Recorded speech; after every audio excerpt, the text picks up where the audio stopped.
میں تو اپنے حضرات کو سمجھاتا ہوں، زور کے بعد انشاءاللہ تفصیل سے میں اسی موضوع پر بات کروں گا، ہمارے کام کی پالیسی کیا ہے، طریقہ کار کیا ہے۔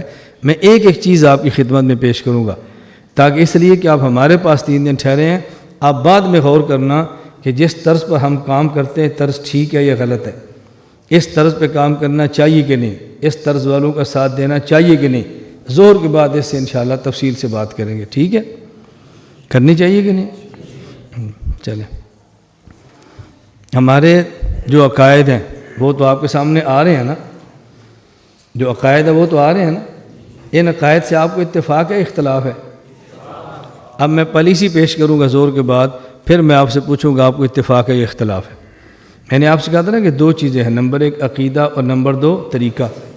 آپ ہمارا عقیدہ بھی سمجھیں، ہماری پالیسی بھی سمجھیں۔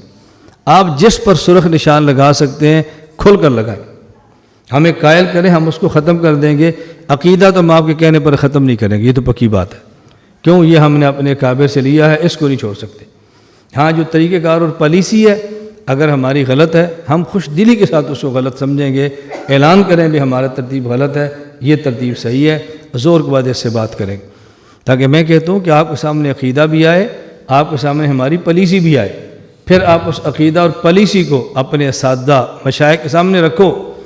میں آپ کو اپنی پالیسی لکھی ہوئی آپ کو دوں گا، لکھی ہوئی، اور پھر میں کہوں گا جاؤ جمعیت کو دو، رائیونٹ کو دو، وفاق کو دو، دنیا بھر کے اہل حق کو دو، اور ان سے کہنا جی یہ مولانا الیاس گھومن صاحب کی پالیسی ہیں، استاد جی جو غلط ہے اس پہ نشان لگاؤ، مجھے واپس لگانا، میں اس پہ کانٹا مار دوں گا، یہ میرا آپ سے وعدہ ہے۔ اس سے بڑھ کر میں کیا خدمت میں عرض کروں؟ آپ لاؤ، جس پر نشان لگا دینا میں اس پہ کانٹا ماروں گا، بھئی یہ ہماری پالیسی غلط ہے، ہم اعلانیہ رجوع اور توبہ کرتے ہیں۔ اس سے بڑھ کر کوئی بات ہو سکتی ہے؟ اتنی کھلی جماعت کوئی آفر کرتی ہے؟ بتاؤ، کوئی جماعت اس طرح آفر کرتی ہے؟ بھئی یہ ہماری لکھی ہوئی پالیسیاں، لے جاؤ اکابر کے پاس۔ میں اپنے دستور اور منشور اور جماعتی ترتیب نہیں بتا رہا کہ ہمارا طریقہ کار ذمہ داری کا یہ ہے، فلاں کا یہ، نہ، ہماری ترتیب ہی نہیں ہے۔ ہمارے کسی علاقے میں کام کریں، ہم وہاں کے لوگوں سے امیر منتخب نہیں کراتے، امیر مرکز منتخب کرتا ہے۔ آپ کا دل کرتا ہے ساتھ چلے، نہیں دل منتا اس کو چھوڑ دے۔ مقامی سطح پہ ہم امیر کبھی منتخب نہیں کراتے۔ یہ خلافت کی پالیسی ہے، مدینہ منورہ سے جاری ہوتی تھی۔ ہمارے پاس حکومت نہیں کہ گورنر نامزد کریں، ہم چھوٹے ہیں، چھوٹے چھوٹے امیر نامزد کرتے ہیں۔ مدینہ کی پالیسی یہ تھی، مدینہ سے نامزد ہوتا تھا، مقامی لوگ نامزد نہیں کرتے تھے۔ یہ بات سمجھ آ رہی ہے؟ ہمارے امیر 2 سال کا نہیں ہوتا، تا حیات ہوتا ہے۔ ہاں، خلاف شریعت کام کرے، شورا اس کو ختم کر دے، اس کا دماغ نہیں کام کرتا، شورا ختم کر دے، اس کے اعضاء معطل ہو گئے، اس کو شورا ختم کر دے۔ عقیدہ بھی ٹھیک ہو، باصلاحیت بھی ہو، کام بھی کر سکتا ہو، کارکنوں کی رعایت بھی کرتا ہو، نہیں جی 3 سال بعد پھر اجلاس کو۔ ہماری جماعت جمہوری نہیں ہے، ہماری جماعت شرعی طریقے پر چلتی ہے، ہماری جمہوری نہیں ہے۔ ہمارے یہاں 3 سال یا 10 سال کا مسئلہ نہیں، ہمارے یہاں تا حیات کا مسئلہ ہوتا ہے۔ خلافت سے جو امیر منتخب ہوتا تھا کتنے سال کے لیے؟ بولو، تو ہمیں کیا کرنا چاہیے؟ یہ غیر شرعی طریقہ ہے، ہمیں سمجھاؤ، ہم بدل لیتے ہیں۔ شورا کا اجلاس ہوتا ہے، میں کئی بار کہہ چکا ہوں، شورا کے اراکین سے پوچھ لو، میں نے کئی بار کہا آپ کو جس دن مجھ پر اختلاف ہو، شورا کے فیصلے سے مجھے معطل کر دیں، میں آپ کا فیصلہ قبول کروں گا، نیا امیر منتخب کر لیں۔ میں نے ہمیشہ کہا۔ ہمارے اس مرکز کے محترم مولانا خبیب احمد گھومن چھوٹے بھائی ہیں، میں نے رات بھی کہا صاحب، اور میں نے کئی بار کہا ہے، آپ سمجھتے ہیں کہ میرا بھائی اس کا اہل نہیں ہے، آپ مجھے اس کی جگہ پر اہل دے دیں، میں اپنے بھائی کا اہتمام ختم کر کے دارہ اس کے نام پر نہ کراؤں، آپ کی جوتیاں اور میرا سر۔ اس سے بڑھ کر میں کیا کہہ سکتا ہوں؟ میں اور کیا کروں بتاؤ؟ اس سے زیادہ ہم کیا کریں؟ آپ بندہ لاؤ نا، بندہ بھی نہیں دیتے، موت میں بھائی بنایا ہوا ہے، پھر میں کس کو بناؤں؟ میں تو موت میں بنوں گا نہیں، زندگی بھر مدرسے کا کبھی نہیں بنوں گا۔ میں تو جو اموال بھی جمع کرتا ہوں اپنے پاس نہیں رکھتا، حوالے کرتا ہوں، بھئی آپ خرچ کرو۔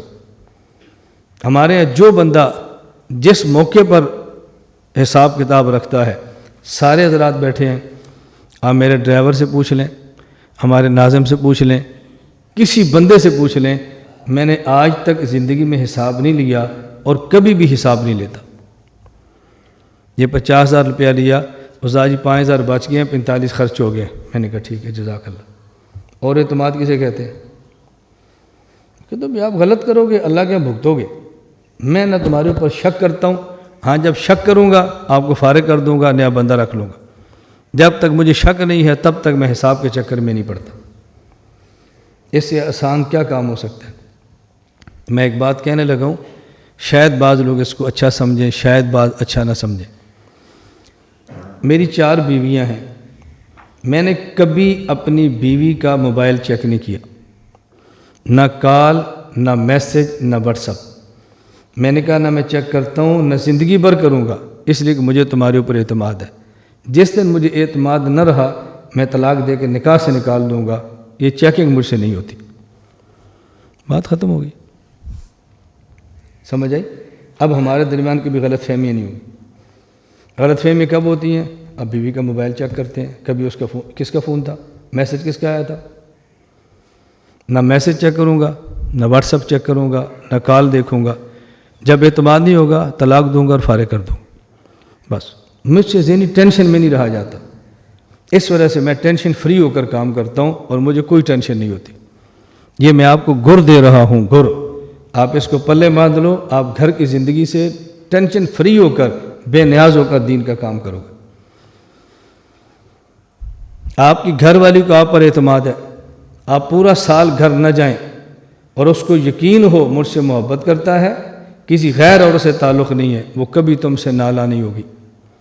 آپ ہر رات بیوی کے ساتھ گزارو، اس کے بیڈ کے اوپر سو، اور اس کو یہ پتا ہو کہ دل سے مجھ سے نہیں چاہتا، کسی اور کو چاہتا ہے، کبھی آپ کی ہم آہنگی بیوی سے نہیں ہو سکتی۔